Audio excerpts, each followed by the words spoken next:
Hi beautiful sisters, ipapakita ko sa inyo ang itsura ng bahay ko bago ko siya nalipatan. Ayan, sinunog muna namin yung mga dahon-dahon, mga basura and everything para bongga siya gagawin kong before and after. So eto na nga mga beautiful sisters at sobrang excited na ako ipakita ang itsura niya ngayon mga beautiful sisters. So etong area na ito pagpasok, kanina nakita niyo sobrang bare yan.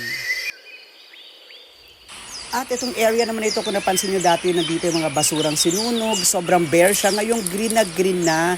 Diba sobrang nakaka-relax. Kung imagine mo kung paano ko nagawa ito. Kung iisipin mo lang, walang bagay na makakamit natin kung hindi natin paghihirapan talaga. So, ito na ngayon yun. Sobrang every morning, pag nagko-coffee ako or hapon, sobrang nakaka-relax and I-enjoy ko na lahat. Yung dati, iniisip ko paano ko gagawin. Sobrang laki ng property.